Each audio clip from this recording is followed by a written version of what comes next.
दीपांजलि। जी हाँ, ये एक प्रयास है, एक चाहत है, एक श्रद्धा में समर्पण है आपके लिए। आपके जीवन के विभिन्न क्षेत्रों में एक नई सोच, कुछ नए प्रयत्न और नए विकास के दीपक का उजाला फैलाने का, आपके घर आंगन को दैदीप्यमान करने का।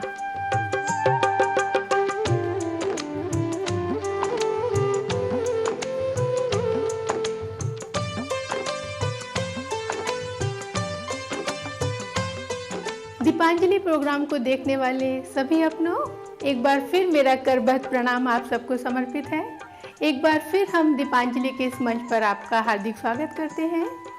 यूँ तो दीपांजलि प्रोग्राम के अंतर्गत अनेक विषयों, अनेक जानकारियों को लेकर इस प्रोग्राम की जगमगाहट बनाए रखने की हमारी सतत चेष्टा रहती है, लेकिन आज दीपांजलि प्रोग्राम के अंतर्गत हम दीपांजलि की जगमगाहट लेकर आपकी सेवा में प्रस्तुत हुए हैं।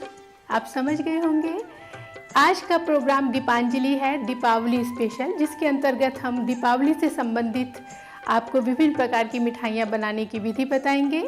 ज़्यादा देर न करते हुए चलते हैं आज के प्रोग्राम की ओर।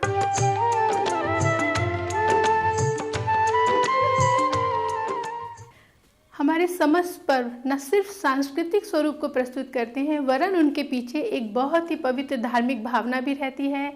भगवान राम 14 वर्ष के वनवास के बाद रावण का वध करके अयोध्या लौटे हैं और उनके आगमन में पूरे राज्य को दीपों की पंक्ति से सजाया गया है और घर घर में मिष्ठान बन रहे हैं, दिवाली मनाई जाती है। और उसी परंपरा को निभाते हुए हम भी आज जो प्रथम व्यंजन या मिष्ठान आपकी सेवा में प्रस्तुत कर रहे हैं, वो इस भावना के साथ कि इसे आप प्रसाद के रूप में भी भगवान को समर्पित कर सकते हैं। तो हम आपके समक्ष सबसे पहले प्रस्तुत कर रहे हैं एक बहुत ही सरल ढंग से तैयार होने वाला पेड़ा। मैं आपको बताना चाहूँगी कि इसके लिए हमने फुल क्रीम पाउडर मिल्क में फ्रेश क्रीम मिलाकर उसको सुखा लिया है और फिर उसको चलनी में छानकर इस तरीके से एक पाउडर फॉर्म में कर दिया है। इससे आप बर्फ़ी भी बना सकते हैं, इससे आप लड्डू भी बना सकते हैं और इससे हम बनाएंगे पेड़ा, और बहुत ही सरल और बहुत ही कम समय में तैयार होने वाला बहुत स्वादिष्ट पेड़ा। आप कढ़ाई में थोड़ा सा घी डाल लीजिए और उसके बाद ये जो हमने सूखा खोया तैयार किया है इसको डालिए और इसको धीमी धीमी आंच पर भूनिए। आपको याद रखना है कि आपकी जो आंच है वो बहुत धीमी होनी चाहिए, क्योंकि दूध बहुत जल्दी जलने लगता है और स्मेल आ जाती है। अक्सर बहनें शिकायत करती हैं कि वो भी चाहती हैं कि घर में मिठाई बनाएं, लेकिन समय ही उनको इजाज़त नहीं देता। कामकाजी महिलाएं हैं, ऑफिस में, स्कूल, कॉलेज में, फैक्ट्री में काम कर रही हैं, तो उनकी सुविधा को ध्यान में रखते हुए आज मेरी विशेष कोशिश यही रही है कि ऐसी मिठाइयाँ आपके समक्ष प्रस्तुत की जाएं जो ज़्यादा समय नहीं लें और बनाने में बहुत सरल हो और स्वादिष्ट हो ही। जैसा कि आप देख रहे हैं, ये जो हमारा खोया है ये थोड़ा सा भुन गया है, इसकी रंगत बदल गई है और एक अच्छी सी इसमें सुगंध आ रही है। इस स्टेज में हम इसमें डालेंगे कंडेंस मिल्क।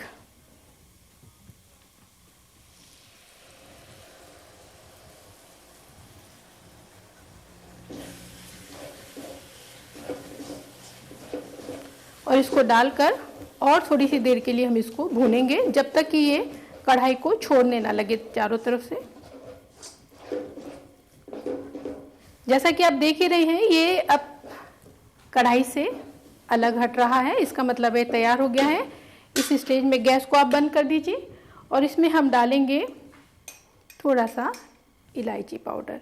यदि आपको ज़्यादा मीठा पसंद है तो आप और भी कंडेंस मिल्क डालकर इसको मिक्स कर सकते हैं, लेकिन उस स्टेज में आपको ज़्यादा देर तक इसको सुखाना पड़ेगा।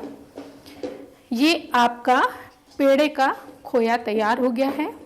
और इस प्रकार जब आपका ये खोया का डो तैयार हो गया है, अभी ये गर्म ही है, उसी वक्त आपको बहुत सफाई से, बहुत सावधानी से हाथ में थोड़ा सा घी लगाकर गोल गोल शेप दे दीजिए और उसमें थोड़ा सा पिस्ता चिपका दीजिए। मर्जी आपके, आप बादाम भी चिपका सकती हैं, किशमिश, काजू, जो आप चाहें, नहीं भी कुछ लगाएं, लेकिन मुझे पसंद है सफ़ेद और हरे का कॉम्बिनेशन। और ये इतनी सरलता से बहुत कम समय में बहुत ही स्वादिष्ट पेड़े तैयार हैं।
पेड़े के बारे में बात करते हैं तो आपने एक बात अनुभव की कि पेड़ा हमेशा दूध खोए से ही तैयार होता है, सफ़ेद रंग का ही होता है। क्यों?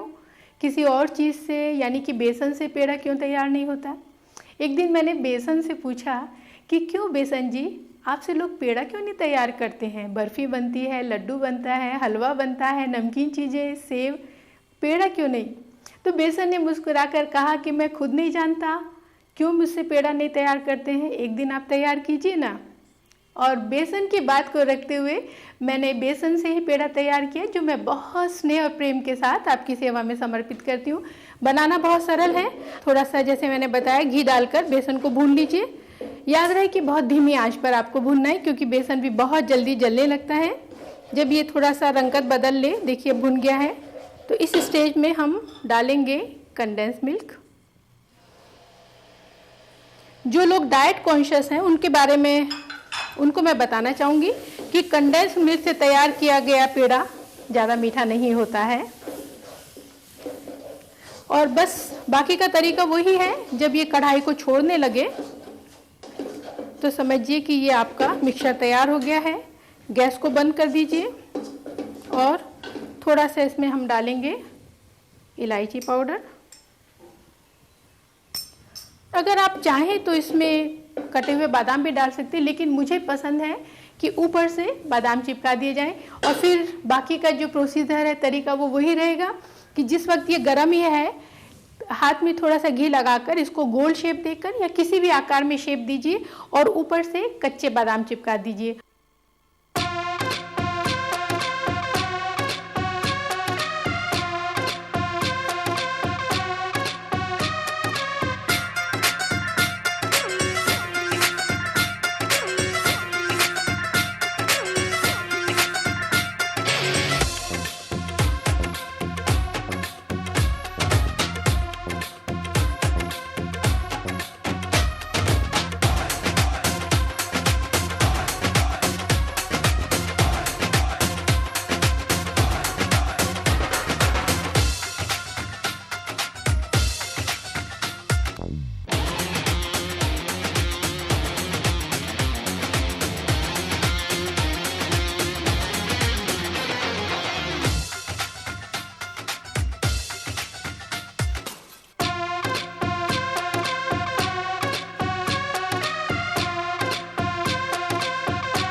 जैसे कि मैंने आपको प्रोग्राम के प्रारंभ में ही कहा था कि आज के प्रोग्राम की विशेषता ये है कि ये न सिर्फ दीपावली स्पेशल है, वरन इस प्रोग्राम के अंतर्गत जो भी हम मिठाइयाँ आपकी सेवा में प्रस्तुत कर रहे हैं, आपकी सेवा में बनाने जा रहे हैं, उनकी विधि बहुत सरल है, बहुत कम समय में बहुत आसानी से तैयार की जा सकती हैं।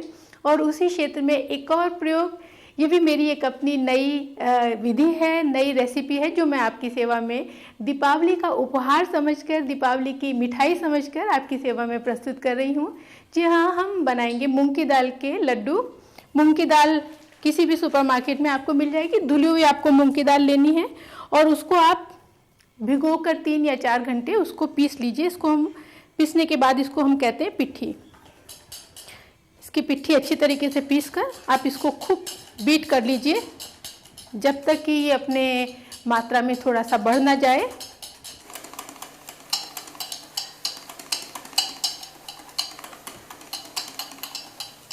जब ये अच्छी तरीके से बीट हो जाती है तो इसके बाद आप अपना कढ़ाई में थोड़ा सा घी गरम कीजिए। याद रहे कि आपको तेल में नहीं बनाना है, घी में बनानी है, क्योंकि जितनी भी मिठाइयाँ होती हैं वो घी में अच्छी रहती हैं। उसके बाद आप छोटी छोटी सी पकौड़ी, जिसे आप भजिया कहते हैं, इसमें तोड़ लीजिए।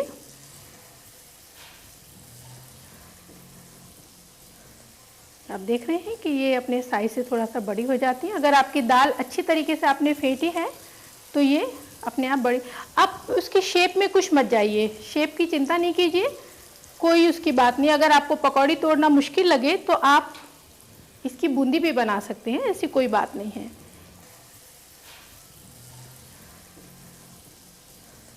जब ये एक तरफ से सिक जाएगी तो हम इसको धीरे से पलट देंगे दूसरी तरफ के लिए। जैसा कि मैंने आपको कहा कि इसके साइज पर, आकार पर मत जाइए। क्यों, आपको भी बताऊंगी मैं क्यों। यहाँ आपको ये याद रखना है कि आपको इनको धीमी धीमी आंच पर सेकना है और थोड़ा सा गोल्डन कलर होने तक आपको इनको सेकना है। मूंग की दाल के लड्डू, मूंग की दाल की बर्फी, हलवा, ये सब भारत में डेलिकेसी में गिने जाते हैं और काफ़ी प्रसिद्ध हैं। उत्तर भारत में तो बहुत ज़्यादा। आने वाले किसी समय में हम आपको उड़द की दाल से तैयार होने वाले लड्डू भी बताएंगे, लेकिन उनका बनाने का तरीका बिल्कुल अलग है। कैसे बनते हैं, इंतज़ार करते रहिए, एक और प्रोग्राम में हम आपको बताएंगे। जैसा कि आप देख रहे हैं, ये हमारी पकौड़ियाँ सिक गई हैं दोनों तरफ से। आपको कैसे पता चलेगा कि सिक गई हैं? एक तो उनका कलर, दूसरी उनकी खुशबू, तीसरा जब आप पलटिएगा तो थोड़ा सा खड़खड़ाहट की आवाज़ आती है। इसका मतलब है कि ये क्रिस्पी हो गई है। और मूंग की दाल वैसे भी बहुत जल्दी क्रिस्पी हो जाती है। इसको हम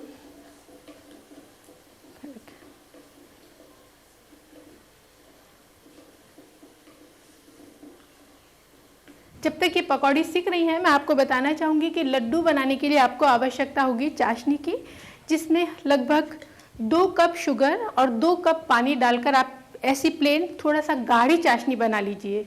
इतनी गाढ़ी होनी चाहिए जैसे हनी है उस टाइप की, लेकिन ज़रूरी नहीं कि वो 1 तार या 2 तार की हो, सिर्फ जैसे हनी होता है उतनी गाढ़ी आप बना लीजिए। ये पकौड़ी हमारी सिक गई हैं, इनको हम जेंटली निकाल लेंगे। और आजकल घर घर में तो ग्राइंडर हैं, तो मैं बताना चाहूँगी कि इस पकौड़ी को जब ये गर्म ही है, आप अपने ग्राइंडर में डालकर इसको दरदरा पीस लीजिए, सूखा एकदम। और ये क्रिस्पी है, देखिए क्रंची है, तो ये जल्दी पिस जाएगी। दरदरा पाउडर फॉर्म में आप इसको बनाकर, और जैसे हमने आपको बताया चाशनी, वो चाशनी डालकर लगभग 7 या 8 घंटे के लिए रख दीजिए, तो आपके पास कुछ इस प्रकार का मिक्सचर तैयार हो जाएगा। ये आप देख रहे हैं, ऐसा लगता है जैसे बूंदी के लड्डू हैं। ये आपका मिक्सचर तैयार हो गया है। इसमें हम डालेंगे इलायची पाउडर और थोड़े से बारीक कटे हुए बादाम।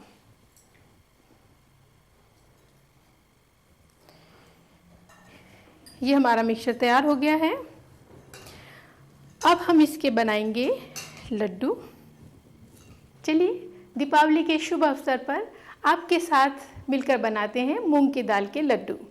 और इस प्रकार से अपनी मनपसंद आकार में अपने लड्डू बना लीजिए। हमने इसमें सजावट के लिए एक एक काजू चिपकाया है, आप इसमें बादाम डाल सकते हैं। सजावट के लिए किशमिश, जो भी आपके मन में आए, जो आप पसंद करें डालें। और ये लड्डू बनाएं, अपने हित मित्रों को खिलाएं, दिवाली की मिठाई के लिए बांटें और भगवान को भोग लगाना ना भूलें।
अगली मिठाई जो हम आपके समक्ष प्रस्तुत करने जा रहे हैं वो है आपकी जानी पहचानी और बहुत ही अधिक रूप में पसंद की जाने वाली मिठाई बर्फ़ी।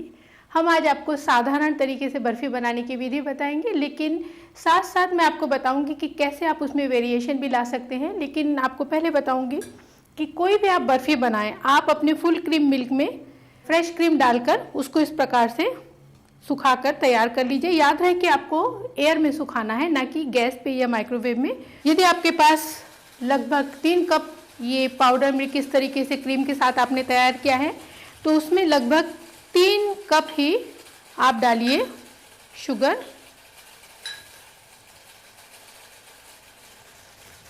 एक कप पानी में, जी हाँ, पानी आपको बहुत नहीं डालना है, नहीं तो बहुत टाइम लग जाएगा आपको उसको रिड्यूस करने में।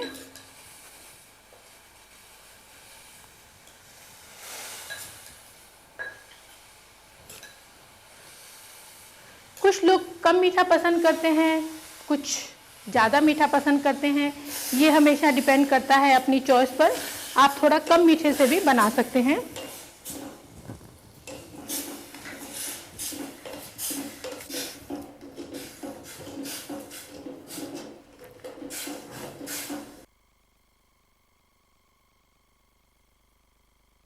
जब तक हमारी चाशनी तैयार हो रही है, बहुत सरल सी बात मैं आपको बताऊंगी जो शायद आप जानते भी होंगे, लेकिन सिर्फ याद दिला देना चाहूँगी कि बर्फ़ी को जमाने के लिए आप अपना कोई भी थाली या ऐसे एक ट्रे तैयार करें जिसके किनारे उठे हुए हों और उसमें अंदर थोड़ा सा घी लगा दें, जैसे आप देख रहे हैं। ज़रूरी नहीं कि स्क्वायर ही हो, गोल भी आप ले सकते हैं, लेकिन मैंने देखा है कि अगर चौकोर है तो उसमें जब हम बर्फ़ी काटते हैं तो व्यर्थ नहीं जाती, सब पीसेस उसके काम आ जाते हैं, इसलिए मैंने चौकोर लेकर रखी है। देखिए चाशनी हमारी क्या कह रही है। हमको चाशनी का इंतज़ार करना है लगभग 2 तार की। अभी इसका तार तैयार नहीं हुआ है। मैं आपको बताना चाहूँगी कि जो बेसिक तरीका है बर्फ़ी बनाने का, जब आप पाउडर दूध से तैयार कर रहे हैं तो यही तरीका है। वेरिएशन के लिए आप इसमें कोकोनट भी डाल सकते हैं, ड्राई कोकोनट पाउडर, थोड़ा सा बेसन भी भून कर डाल सकते हैं, मूंग की दाल की पिट्ठी भी बनाकर डाल सकते हैं बर्फ़ी जमाने के लिए। और अगर और अधिक वेरिएशन देना चाहें तो आपकी जब ये बर्फ़ी सेट हो जाए तो इसके ऊपर आप चॉकलेट, कुकिंग चॉकलेट जो होती है उसको मेल्ट करके एक लेयर उसकी डाल देते हैं तो चॉकलेट की बर्फ़ी बन जाती है। बाकी चीज़ें तो अपनी अपनी इमेजिनेशन पर डिपेंड करती हैं। सिर्फ हमको जानना चाहिए कि जो बेसिक तरीका है वो क्या है, वो हम आपके आगे प्रस्तुत कर रहे हैं। देख रहे हैं आप, ये अभी इसका तार तैयार नहीं हुआ है, हम थोड़ी सी देर और वेट करेंगे। अच्छा ये होता है कि इसकी 2 तार की चाशनी तैयार हो। और दूसरी बात मैं आपको ये बताऊंगी कि जब ये अगर आप एएमसी में बना रहे हैं तो नहीं भूलिएगा कि एएमसी गैस बंद करने के बाद भी कुकिंग प्रोसीजर जो है उसका चलता रहता है। इसलिए अब हम देखते हैं ये काफ़ी क्लोज हो गई है एक तार के।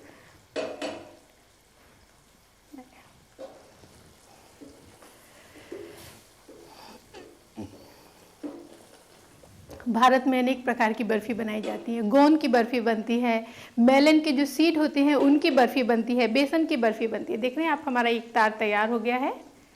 इसका मतलब है हमारी बर्फ़ी अब तैयार हो गई है जमने के लिए। इसमें अब हम डालेंगे अपना पाउडर दूध और उसको तुरंत ही अच्छी तरीके से हम इसको मिक्स करेंगे। गैस को कर दीजिए बंद।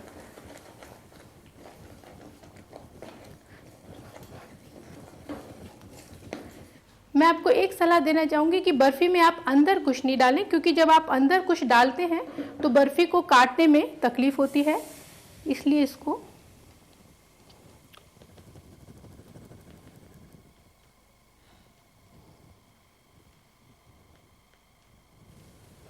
ये हमारा,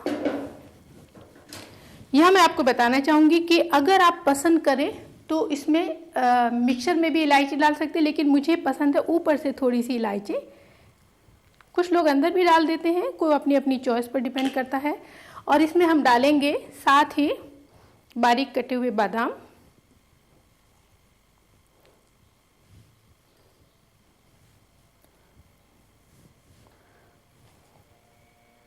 और डालेंगे थोड़ा सा बारीक कटा हुआ पिस्ता। पिस्ता डालते ही मिठाई में एक नई रंगत आ जाती है, ये देखा ना। और इसको एक स्थान पर आप लगभग 6 घंटे के लिए रख दीजिए। 6 घंटे में आपकी बर्फ़ी जम जाएगी। तो अपने मनपसंद आकार में काटिए, मिठाई बांटिए, खिलाइए और अपने इष्ट देवता को भोग लगाइए। जैसा भी आप चाहें, हाँ, बर्फी आपकी ज़रूर तैयार है।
आज का दीपांजलि जरूर दीपावली स्पेशल रहा, लेकिन अपनी परंपरा को हम आज भी नहीं भूले हैं।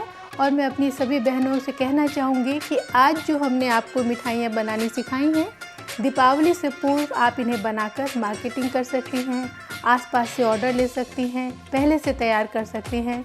हमेशा की तरह शुभकामनाएँ आपके साथ हैं।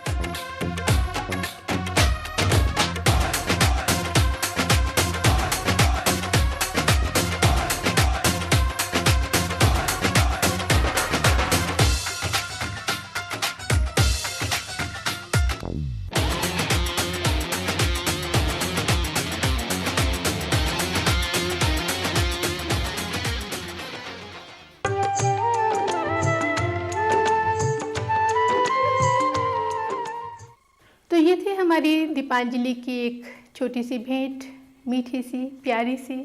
प्रोग्राम के अंत में हम आ पहुँचे हैं। आप सबको दीपावली अभिनंदन कहना चाहेंगे। जी हाँ, दीपावली शुभ और मंगलमय हो आपके और आपके समस्त परिवार के लिए। जिन लोगों के यहाँ कोई दुख की घड़ी बीती है और इस वर्ष दीपावली नहीं मना रहे हैं, आप सबके साथ हमारी सहानुभूति है। ईश्वर से हम यही प्रार्थना करते हैं कि आपको शक्ति दे, आप अपने दुख से बाहर निकलें। जो लोग अस्वस्थ हैं, हॉस्पिटल में हैं, उन सब के लिए भी हम दीपावली अभिनंदन कहते हुए प्रार्थना करते हैं कि आप जल्दी से जल्दी स्वस्थ हो। आश्रम में, स्कूल, कॉलेज में, हॉस्टल में, जहाँ से भी आप ये प्रोग्राम देख रहे हैं, आप सबको दीपावली अभिनंदन।